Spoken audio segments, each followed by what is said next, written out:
Merci beaucoup, Monsieur le Président. Chers collègues, chers amis de l'Association internationale de méthodologie juridique, je vais vous parler donc aujourd'hui brièvement de la naissance de l'école de Bruxelles et du tournant de 1900. Donc, je vais vous parler sans doute quelque part de moi, mais par le truchement de l'analyse du moment où, du point de vue d'un certain nombre de textes, émerge ce qui a été appelé plus tard l'école de Bruxelles, dans le but d'illustrer un élément important dont la fonction a été en partie soulignée dans l'exposé précédent,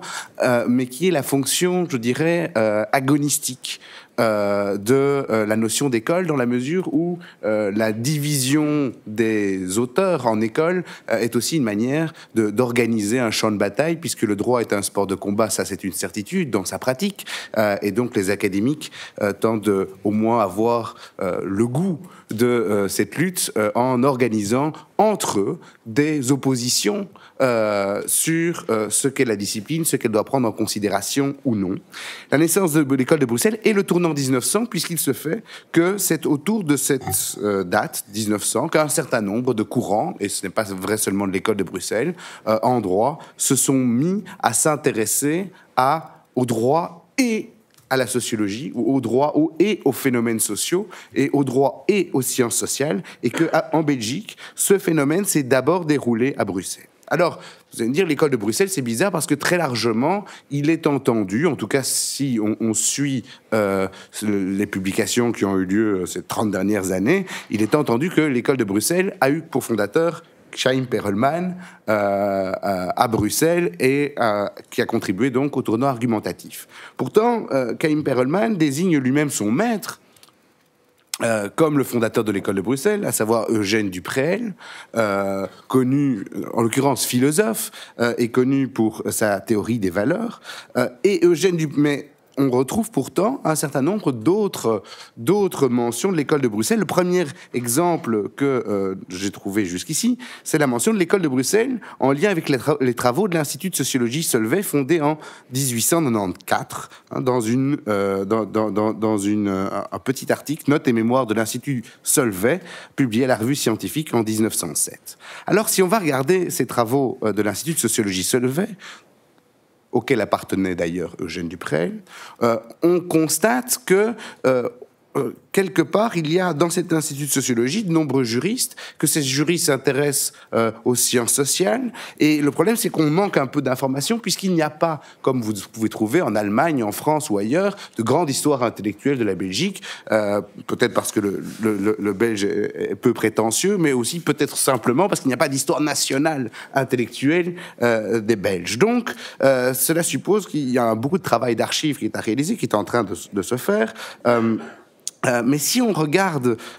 cet institut de sociologie Solvay, il a été fondé en 1894. 1894, et c'est là que la dimension agonistique de la fonction d'école joue un rôle important. 1894, c'est un moment tout à fait particulier pour le petit monde bruxellois, puisque c'est à ce moment-là qu'intervient je dirais, de multiples schismes au sein de ce qui était à l'époque l'université de Bruxelles, l'université libre de Bruxelles, puisque un certain nombre de juristes, essentiellement de juristes, décident en 1894 de faire sécession. Des juristes décident de créer une nouvelle université qui s'appellera d'ailleurs l'Université Nouvelle et ayant pour fondement, pour justification, l'intégration des sciences sociales dans la recherche et dans la conception du droit. Alors, cette question de la sociologie en Belgique, elle était déjà là depuis un certain temps, mais il faut dire que la sociologie n'était évidemment pas encore une science et qu'elle correspondait jusqu'à la fin du 19e siècle essentiellement à des réflexions que pouvaient mener un certain nombre de notables autour de la question sociale, de la problème de la paupérisation de la société, mais ça ne constituait pas une science universitaire. À la fin du XIXe siècle, un certain nombre d'intellectuels et d'académiques veulent faire rentrer la sociologie dans l'enceinte de l'université. C'est le cas d'Eugène Van Neurest, qui est recteur de l'université à l'époque, et qui dit qu'il serait nécessaire de créer au sein de l'université une école des sciences politiques et administratives, ou mieux des sciences sociales, d'aucuns pourront l'appeler l'école de sociologie, comme il le mentionne dans son discours d'ouverture du rectorat. Alors cette idée de créer un enseignement spécial des sciences politiques et sociales, elle est déjà le fait d'un compromis politique au sein de l'Université libre de Bruxelles, entre d'un côté des acteurs plutôt, on dirait aujourd'hui, de gauche, et des acteurs plutôt conservateurs, et c'est à travers un compromis que va se créer cet enseignement spécial des sciences politiques et sociales qui va donner lieu à l'arrivée à l'université d'un juriste qui s'appelle Guillaume de Greef. Guillaume de Greef, qui est avocat, mais qui est très intéressé par la sociologie et par l'économie, qui est membre de la Deuxième Internationale, qui est proche des milieux anarchistes, qui a discuté avec Proudhon lorsqu'il était à Bruxelles. Guillaume de Greef, qui a écrit une introduction à la sociologie dès 1886, qui a d'ailleurs été relue et critiquée par Durkheim la même année. Eh bien, ce Guillaume de Greef entre à l'université comme titulaire de ce premier cours de méthodologie des sciences sociales qui est créé à l'université et tente de promouvoir dans les études de sciences politiques, administratives et des études de droit une certaine sociologie basée sur la méthode dite expérimentale, c'est-à-dire la méthode que préconisait, et là on a un grand mélange, Auguste Comte, Herbert Spencer et évidemment Quetelet, qui est à l'époque une grande star nationale belge. Et donc, les travaux que Guillaume de Greef mène dans un objectif aussi social, de réforme sociale, puisqu'il fait partie de la mouvance socialiste. Là, vous avez une illustration d'un journal de l'époque où vous avez la tête d'un certain nombre de ses promoteurs de sciences sociales en Belgique.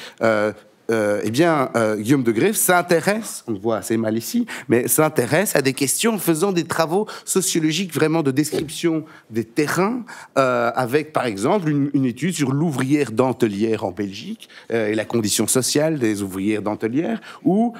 des études sur les impôts de consommation et spécialement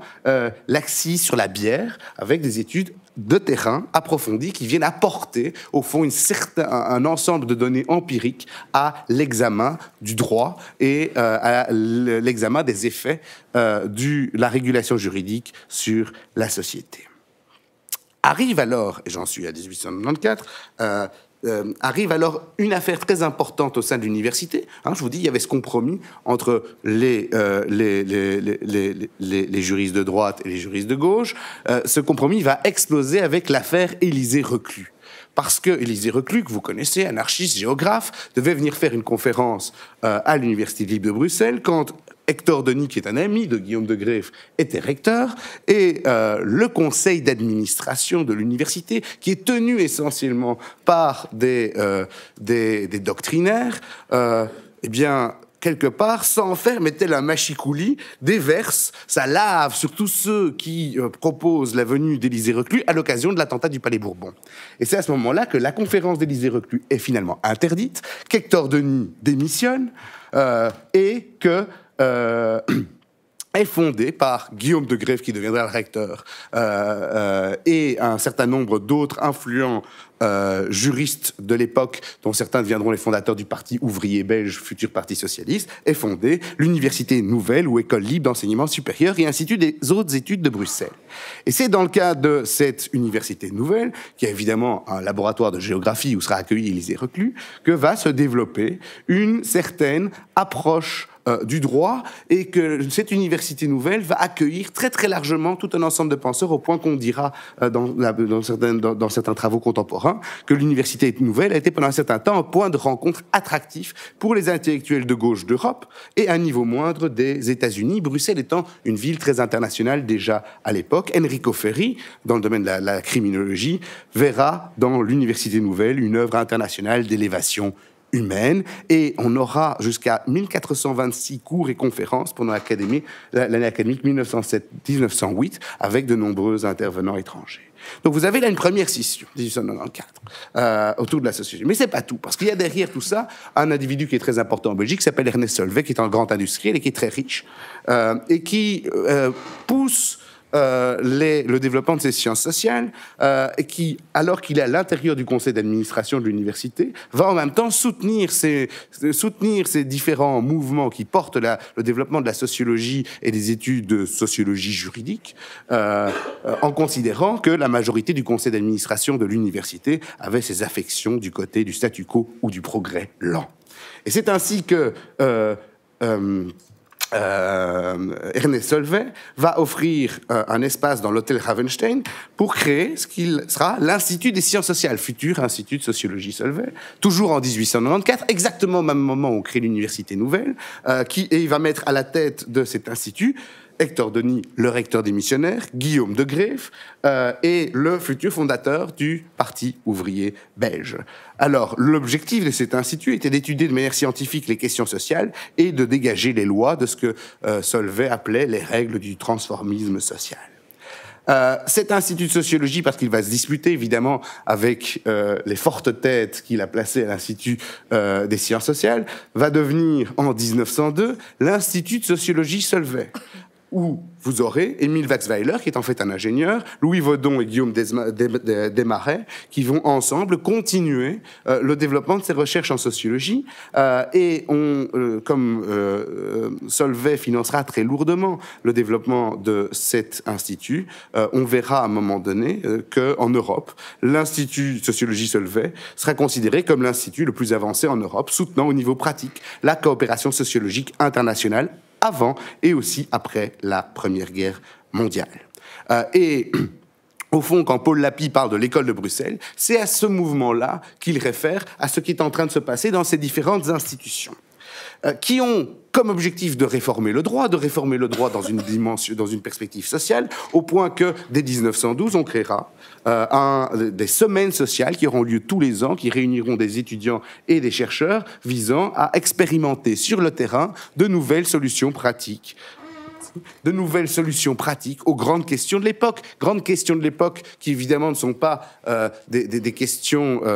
je dirais, des questions métaphysiques, mais des questions simples comme le problème de la vie chère, l'assistance sociale, la reconstruction des conséquences économiques et sociales de la guerre, ou la question des langues en Belgique. Donc c'est vraiment une science du droit, mais branchée sur le développement de la société, qui est promue par ce mouvement, disons, je dirais, progressiste, qui se développe dans un certain nombre d'institutions. Et finalement, cette idée que ces groupes constituent une école, c'est souvent aussi quelque chose dont on affuble quelqu'un pour le désigner, dont on affuble l'ennemi dans un certain nombre de cas. Et la spécificité de cette école de Bruxelles, approche sociologique du droit, elle est quelque part résumée de manière, j'ai envie de dire, comique, par Georges Sorel dans ses réflexions sur la violence en 1909, qui écrit ceci: plusieurs ne manqueront pas de me reprocher de n'avoir donné aucune indication utile propre à éclairer la tactique. Pas de formule, pas de recette. Mais alors, à quoi bon écrire ? Ceux qui sont devenus savants en se frottant de sociologie belge, et à l'époque elle se développe seulement à Bruxelles, m'accuseront d'avoir l'esprit plutôt tourné vers la métaphysique que vers la science. Ce sont des opinions qui ne me touchent guère. Parce qu'il n'est pas nécessaire d'avoir une très grande connaissance de l'histoire pour s'apercevoir que le mystère du mouvement historique n'est intelligible que pour les hommes qui sont placés loin des agitations superficielles. Il faut être en dehors pour voir le dedans. Quand on applique ces principes aux événements contemporains, on risque de passer pour métaphysicien, mais cela n'a point d'importance, car nous ne sommes pas à Bruxelles, savez-vous, sais-tu, pour une fois. Et cette description de Georges Sorel des sociologues belges, qui sont en réalité tous des juristes ou des ingénieurs, elle donne bien à voir ce côté extrêmement... le fait que finalement ce groupe apparaît comme un ensemble de tâcherons qui vont aller voir sur le terrain comment fonctionnent les usines, mesurer le fonctionnement des ateliers où travaillent les ouvrières dentelières. Il n'y a pas d'élévation de l'esprit, il n'y a finalement peut-être que des recettes, que des trucs qui sont donnés dans leurs travaux, mais c'est véritablement l'ambition d'un certain nombre de ces auteurs qui cherchent à réformer la société en se basant sur une connaissance positive de celle-ci. Alors, dans cet hôtel Ravenstein, je le mentionne en passant, mais je n'irai pas dans le détail, est aussi logé par toujours Ernest Solvay, un certain nombre d'autres acteurs importants, Henri Lafontaine et Paul Hotelet. Henri Lafontaine qui sera prix Nobel de la paix et Paul Hotelet qui a été désigné comme inventeur de l'Internet ou de son idée en tout cas, qui sont lourdement subventionnés également par Ernest Solvay, qui sont tous les deux des juristes, qui ont tous les deux fait leur stage chez le même avocat qui s'appelle Picard qui est lui-même professeur à l'Université Nouvelle.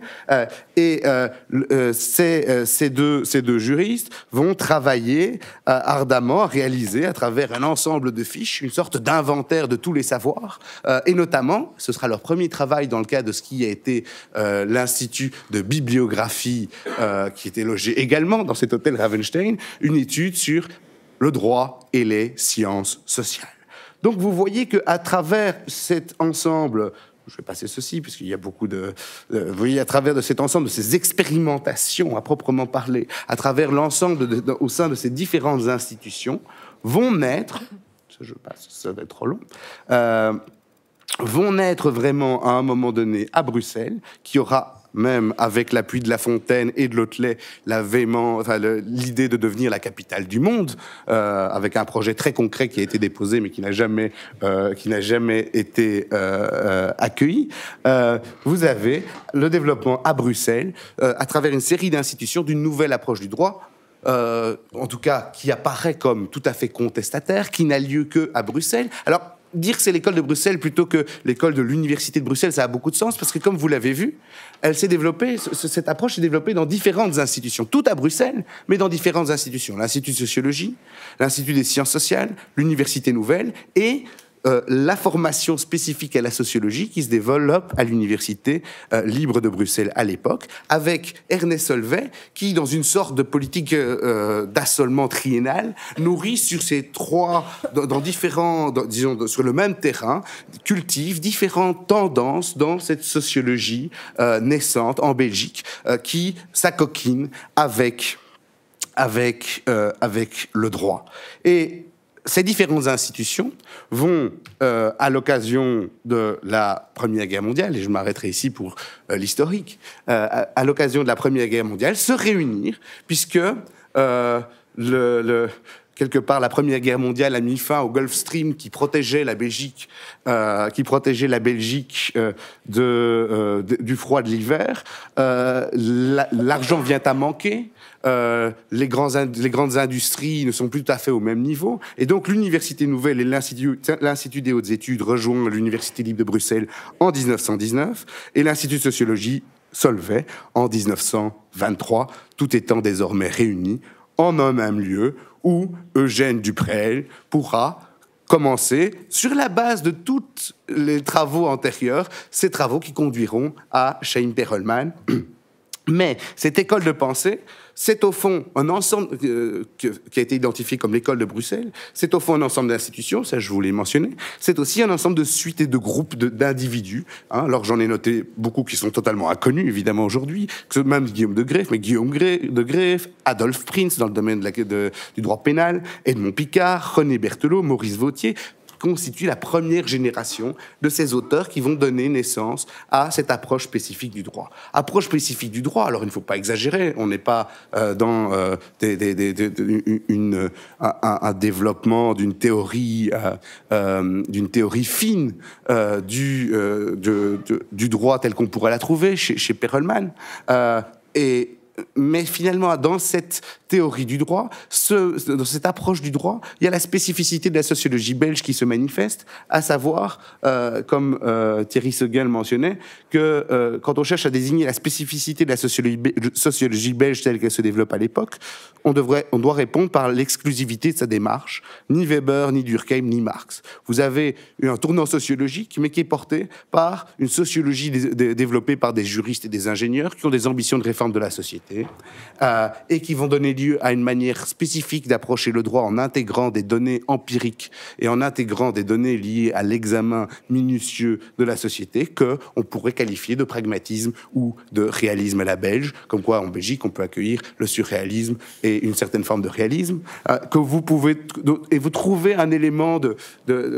quelque part des indices de cette approche de cette conception du droit à travers une série de travaux. Je mentionne juste quelques phrases qui vous donneront le sens de cette approche réaliste. Guillaume de Greef, l'explication philosophique du droit ne doit pas être cherchée sur les plus hauts sommets. Elle doit être le résultat laborieux de fouilles opérées à partir de la base. Vous voyez très bien l'écho que cela peut faire à la critique de Georges Sorel. René Marc, il faut ouvrir la fenêtre pour regarder avec les élèves le droit dans la vie.